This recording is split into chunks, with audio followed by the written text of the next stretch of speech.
Feedlots in the San Joaquin Valley from visual and shortwave infrared spectroscopy of the land surface. My name is Gerrit Hoving. I'm a geology major at Carleton College in Northfield, Minnesota. So to kind of start with the subject of my research, I'm looking at concentrated animal feeding operations, or CAFOs, which are a type of large industrial livestock farm defined as having more than 1,000 cows, 2,500 pigs. So very large facilities. Typically the livestock are kept in barns or in open pens like these ones. And this means that this can lead to a lot of environmental impacts that you wouldn't see in kind of pasture raising or more traditional smaller farms. So having many thousands of animals on a relatively small facility, you end up with a large buildup of waste, similar to like a small town. But feedlots are not required to treat their wastewater, so it's typically kept in ponds or piles on the facility, where it can leak into waterways or off-gas air pollutants, such as ammonia. And I'm interested in studying ammonia because it is very important in the atmosphere as far as forming particles. And the San Joaquin Valley is one of the more polluted areas in the US as far as fine particulate matter. And a lot of that comes from the ammonia pollution, just because it reacts rapidly with things like sulfur dioxide and nitrous oxides to form this. And these particles are quite harmful to human health. They penetrate deep into the lungs, where they can cause issues like COPD or asthma, as well as they're not great for the environment, as all that excess nitrogen settles out and disrupts other ecosystems. So kind of the tool I'm using across my project is spectroscopic imaging. Now this is a technique where you can find information about a surface based on just the spectrum of the light coming off of it. So to kind of explain that, let's start with like a black and white image. If you take a black and white image of something, you're just taking kind of the average brightness of each object across the visible light spectrum. That'll tell you just like if something's reflecting a lot of light in general, it shows up as white, not so much, it shows up as black. If we extend that to color photography, you're capturing 3 colors. So if you have a digital camera and take a picture, you get the red, the green, and the blue. And taking those taking the amount of brightness in each of those 3 colors tells you if an object is red, if there's a lot of red light coming off of it, and so on. Well, spectral imaging takes that a step further. So with spectral imaging, we're actually not just taking 3 colors, but dozens or hundreds. And that can extend all the way from UV through the visible part of the spectrum we can see, and into the far infrared beyond that. And this allows you to tell not just, if you had a airborne or satellite image with green field in visible light, you could say, oh, that's probably full of plants, nice and green. But if you have a spectral image of that same field, you can see not just that there's plants there, you can see exactly quantifying how green they are and quantify how much water is in their leaves, sometimes even like the amounts of nitrogen, phosphorus, nutrients, the species. There's a lot you can do with just these kind of fine variations in color that are invisible to us. Now, I kind of use spectroscopic imaging in a couple ways. First, we measured ammonia with atmospheric spectral absorbance using the high-test instrument, and then feedlot land surface spectra with the emit instrument. And I put all of this into a classification model, and I'll kind of run you through each of these steps of my methods. Starting out with ammonia, ammonia primarily observes light far out into the infrared, further away from what we can see, kind of in these thermal wavelengths. And that makes it a little more difficult to measure than something like methane, where methane, a lot of its absorbance is kind of in the near infrared, where there's a little more instruments that we can look at. Thermal infrared, we really don't have quite as many satellites or airborne instruments to look at. And that's important because when we're measuring a plume of ammonia coming off of a field or something, what we're really looking at is how much that ammonia is absorbing light just coming off the surface. So we're looking at reflected sunlight or heat coming off of the surface and how that's interrupted by ammonia as it comes through. And because all of those interruptions are out here, you really need an instrument up in this range to see that. So the instrument I used for that, the instrument I used for that is HITESS, for the Hyperspectral Thermal Emission Spectrometer. And that's an airborne instrument mounted on an airplane that's flown sometimes.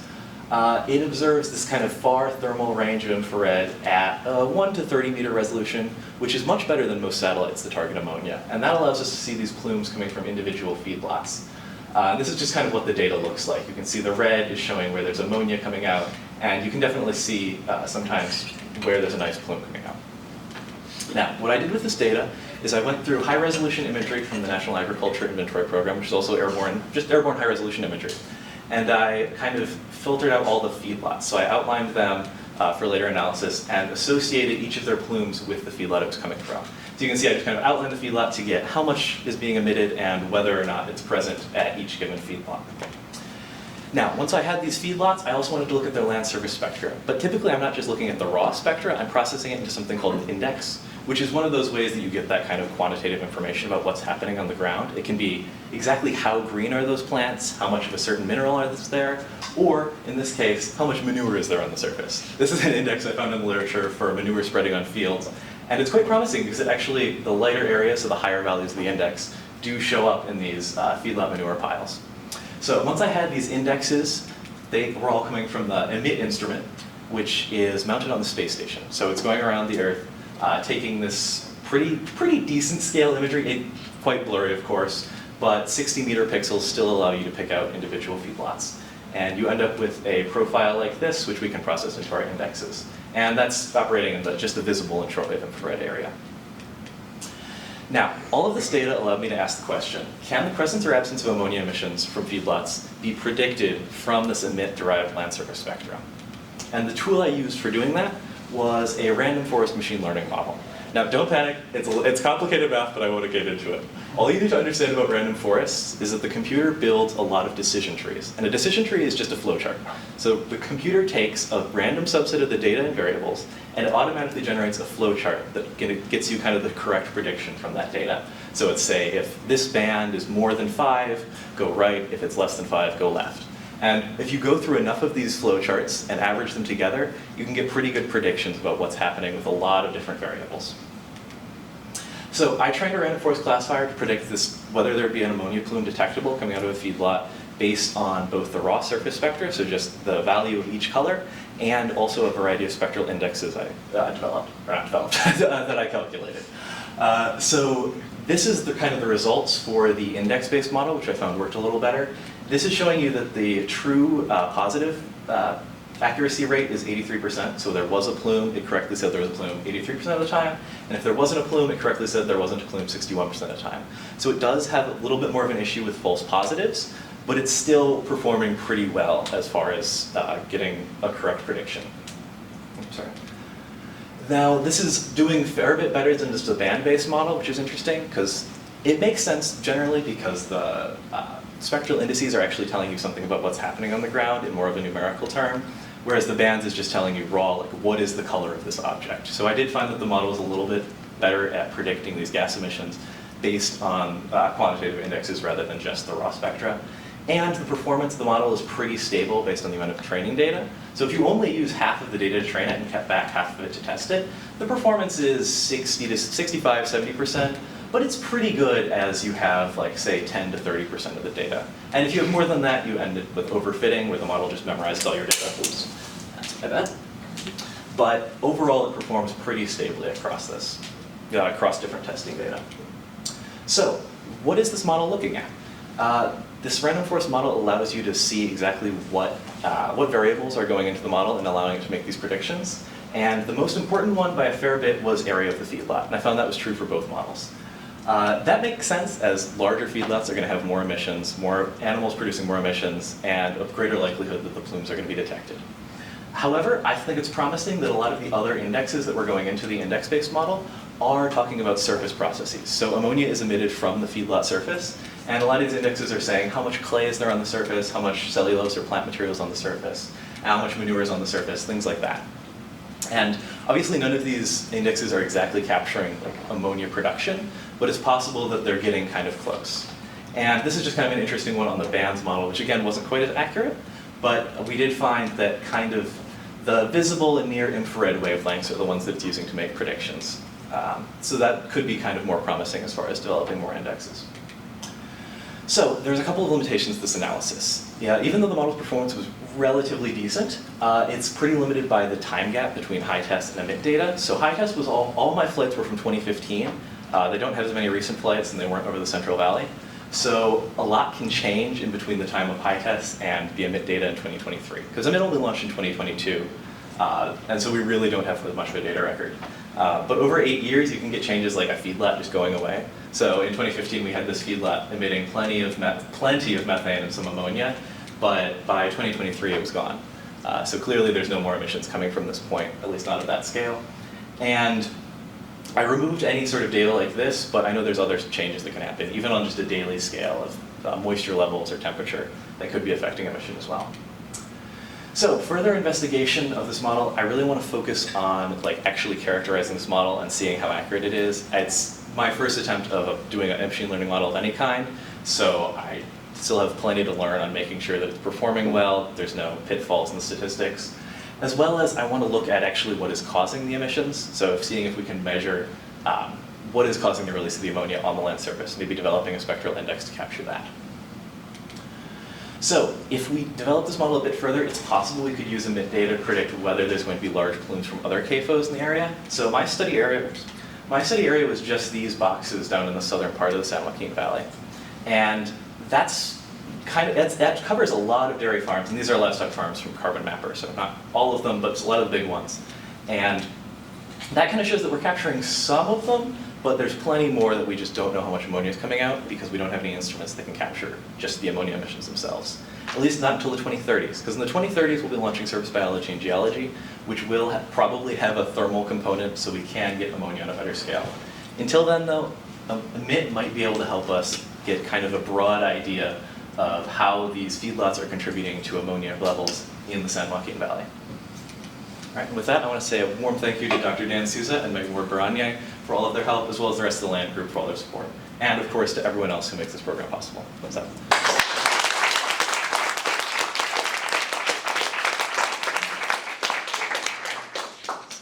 Anyone have any questions? I just have something said right there at the very end about the older data versus the newer data. You said that in the older data, I think, that comparing that to the newer data, that the dairy just disappeared. And so is that because the latter data are just better, or and the earlier stuff just screwed up? So what happened was the earlier data is just capturing ammonia levels. So that's just the high test instrument. That's pretty much our only source for this high resolution ammonia stuff. So that's what we have to use. But I was hoping to kind of correlate that with these kind of global hyperspectral instrument like emit and see if that could be used in other areas. And I think the dairy just closed up and got converted over to fields, honestly, because both of the base maps were from National Agriculture Inventory Program. Anyone else? How generalizable do you think your model might be outside of the regions you trained in?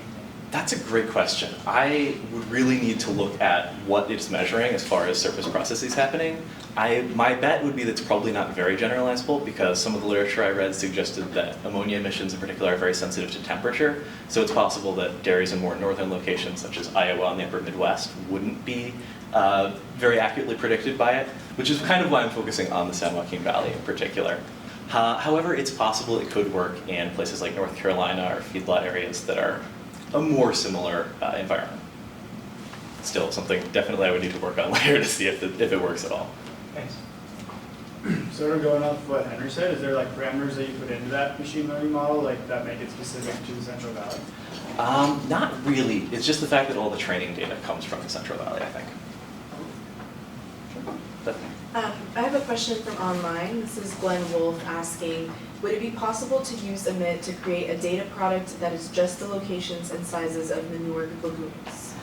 Probably. I wasn't able to pick out manure lagoons using any band indexes. The manure one I showed was manure piles specifically on the surface, but I'm sure it could be done. I definitely noticed just looking at the imagery a color difference and pretty weird appearance of those lagoons. However, a lot of them are a little smaller than 60 meters by 60 meters, so it might be a little harder to pull out of emit data.